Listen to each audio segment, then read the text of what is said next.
Jumpa kembali sobat All About China.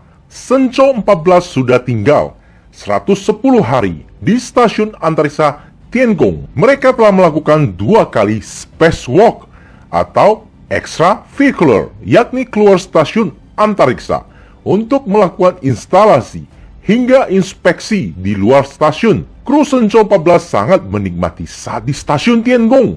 Mereka mengoperasikan sejumlah fasilitas baru. Hal paling menakjubkan ketika taikonaut keluar stasiun dan melihat keindahan bumi. Pengalaman pertama melihat bumi dari perspektif luar angkasa.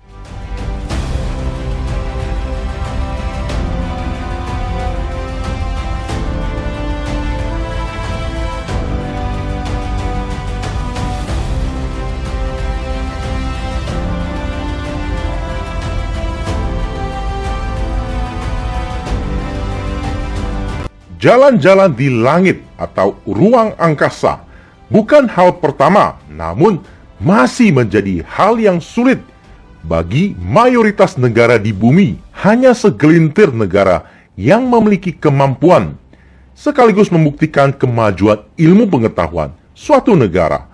Tanpa kemajuan iptek, maka tak ada karya dan pencapaian besar di bidang ruang angkasa.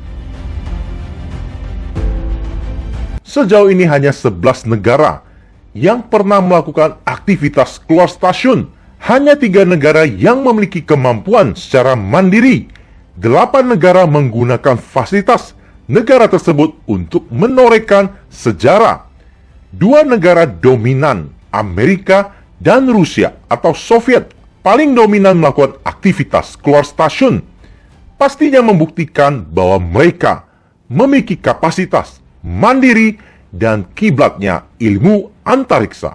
Cina sebagai pendatang baru sekaligus menjadi negara ketiga yang melakukannya secara mandiri, menjadikan Cina sejajar dengan 2 negara adidaya ruang angkasa.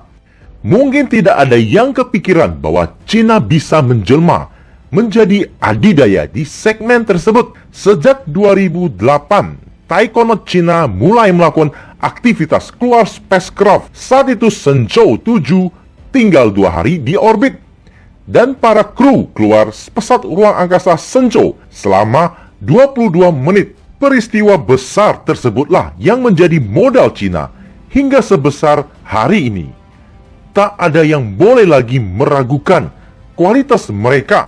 Prestasi pencapaian mereka sudah sejajar 2 negara adidaya di bidang ruang angkasa atau berawak.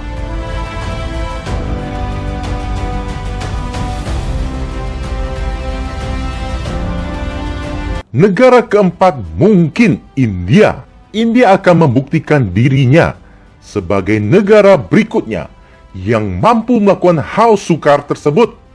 Ketika melihat progres India di bidang ruang angkasa berawak, sebenarnya belum menorehkan apapun.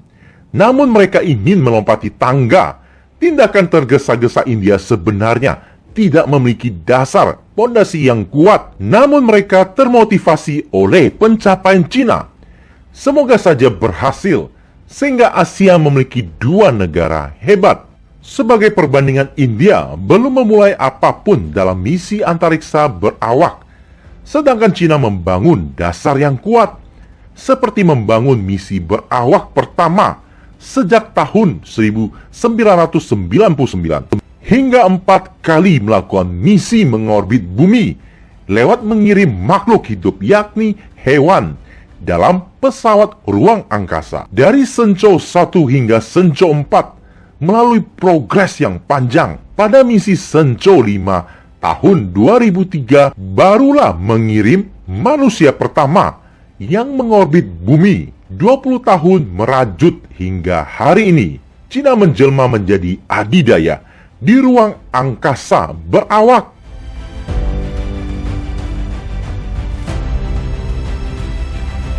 Stasiun Tiangong dilengkapi 2 lengan robotik atau remote manipulator system.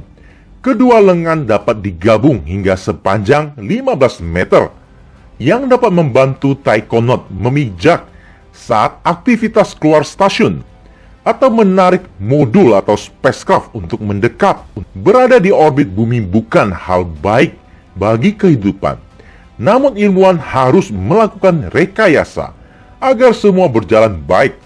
Sebab ketika stasiun atau spacecraft disinari matahari, maka mencapai suhu yang sangat panas. Namun di lain sisi ketika tidak tersinari matahari, maka spacecraft atau stasiun harus merasakan dingin yang luar biasa. Ilmuwan harus mampu merekayasa agar kru dapat tinggal nyaman dan dalam waktu yang lama.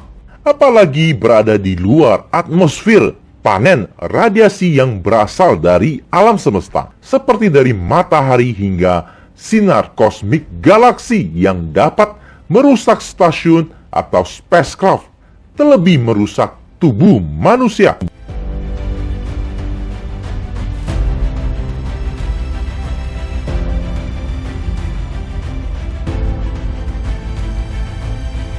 Oleh sebab kompleksnya lingkungan ruang angkasa, maka tidak semua negara memiliki kesempatan dan pencapaian yang sama. Hanya 3 negara yang memiliki kemampuan dalam merekayasa lingkungan ruang angkasa menjadi ruang habitat. Aktivitas keluar stasiun adalah aktivitas yang cukup berbahaya, yang mana para kru terpapar langsung radiasi luar angkasa. Oleh sebab itu para kru dibekali pakaian khusus yang dirancang sendiri oleh Cina. Pakaian harus tahan panas, dingin, dan radiasi. Harga pakaian mencapai 65 miliar rupiah untuk satu set.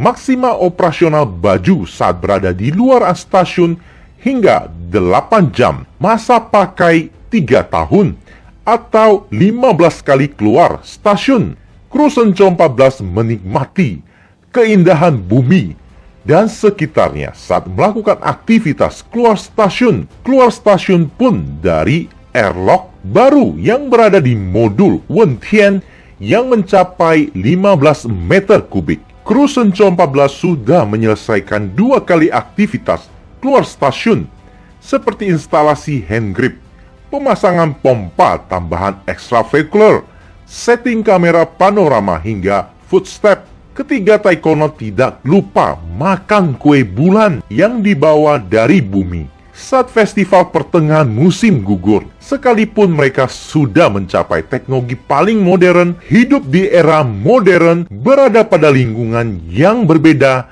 namun tetap melestarikan budaya Cina kuno. Sebab melestarikan budaya lokal, maka secara sendirinya akan memperkuat identitas dan pertahanan bangsa. Banyak negara kehilangan budaya mereka, yang sebenarnya akan kehilangan identitas, yang akan mempercepat keruntuhan bangsa tersebut. Pentingnya mengajarkan melestarikan budaya bangsa yang selaras dengan memperkuat pertahanan bangsa. 1 bulan lagi modul Mengtian akan diorbit, sekaligus menjadi modul terakhir pembangunan stasiun antariksa Tiangong. Tiangong kini memenuhi nilai-nilai stasiun ruang angkasa yang mana mendukung kehidupan, monitoring, eksperimen, dan studi. Bangsa lain akan berkontribusi, terutama dari negara-negara dunia ketiga, seperti dari Afrika hingga Timur Tengah. CMS China Manned Space menyatakan bahwa stasiun antariksa Tiangong adalah milik China dan dunia. Terima kasih sobat sudah meluangkan waktunya meramaikan channel ini. Jumpa di topik selanjutnya. Salam all about China.